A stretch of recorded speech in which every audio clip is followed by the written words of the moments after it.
Hai guys, selamat berjumpa kembali dengan novel populer viral kesayangan Anda ini.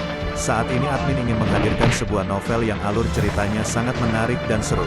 Novel ini berjudul Kaisar Agung Seni Bela Diri. Sebelum mengikuti keseruan ceritanya, mohon bantuan kalian untuk subscribe, like, dan share video-video yang ada di channel ini. Selamat menikmati.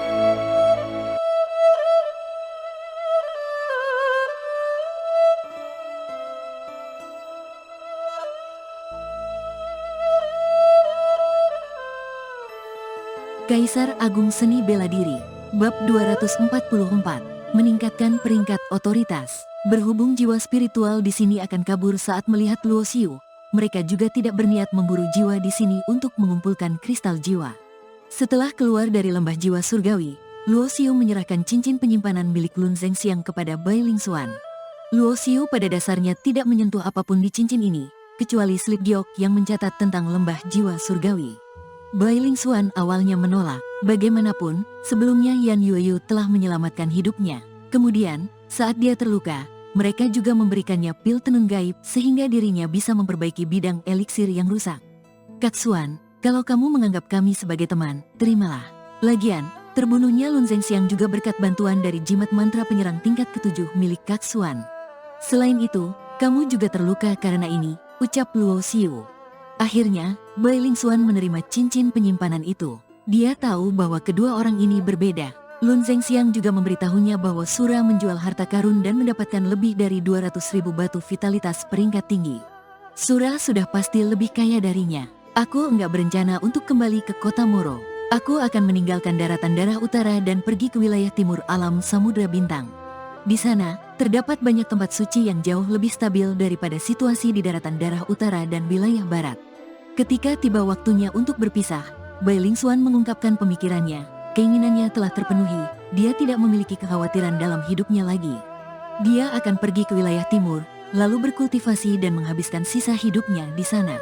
Kami sedang bersiap untuk kembali ke wilayah selatan. Sampai jumpa. Luo Xiu dan Yan Yueyu juga menangkupkan tangan mereka. Sampai jumpa. Bai Lingxuan membalas hormat dan segera terbang ke langit. Dia berubah menjadi cahaya biru sedingin es dan menghilang ke langit yang jauh. Lembah jiwa surgawi terletak di area dengan energi vitalitas yang buruk di daratan darah utara.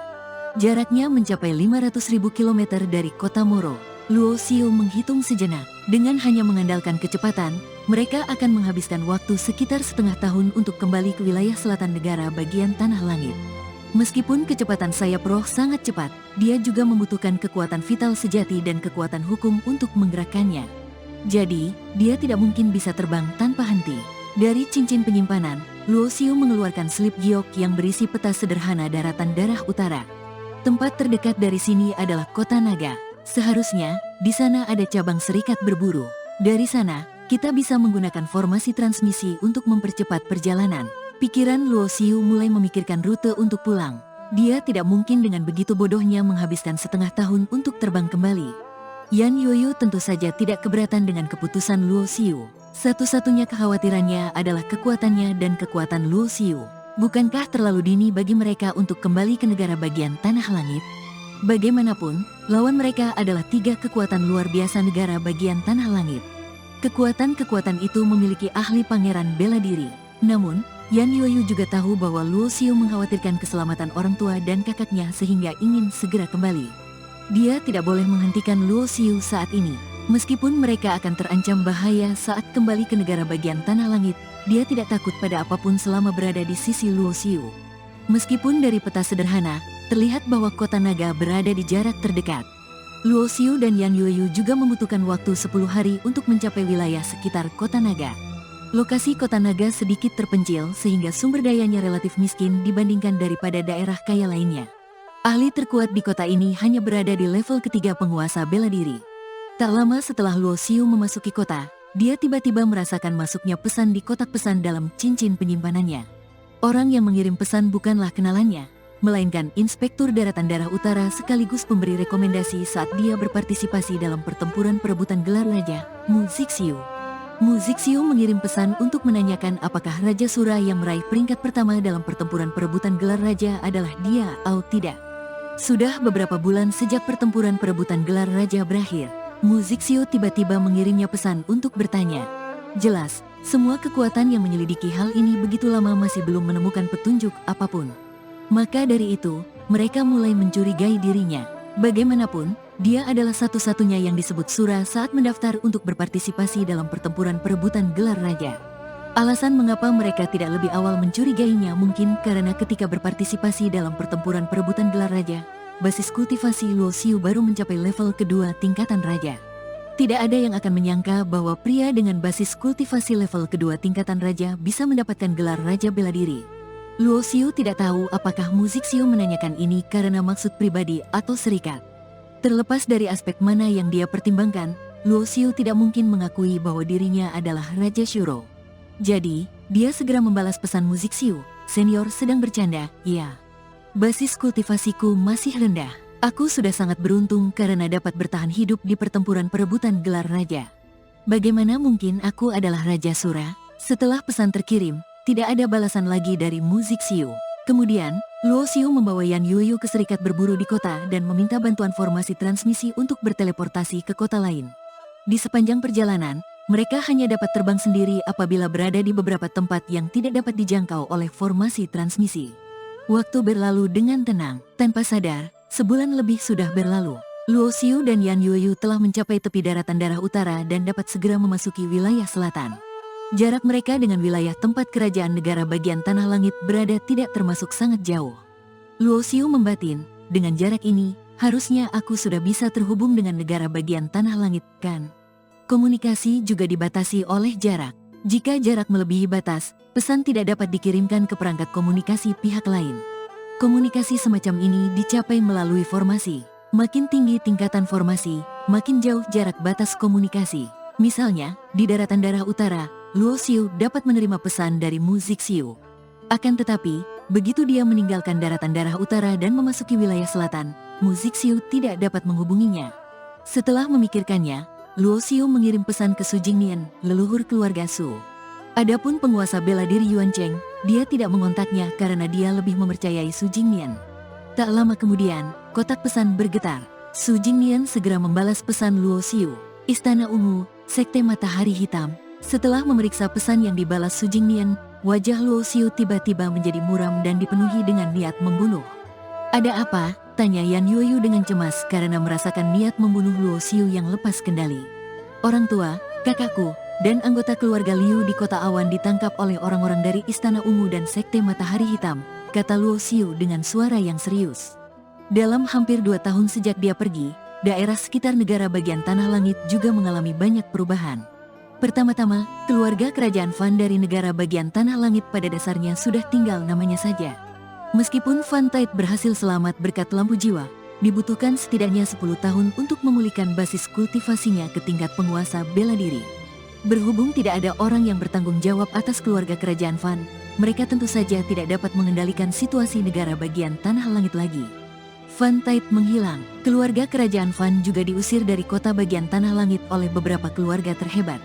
Sebelumnya, negara bagian tanah langit mengklaim memiliki 10 keluarga terhebat. Namun, setelah perjalanan ke gua dunia kecil, beberapa leluhur keluarga terhebat dibunuh oleh Luo Xiu sehingga saat ini tersisa 4 keluarga saja. Keempat keluarga ini adalah keluarga Su, keluarga Yan, keluarga Guo, dan keluarga Wang.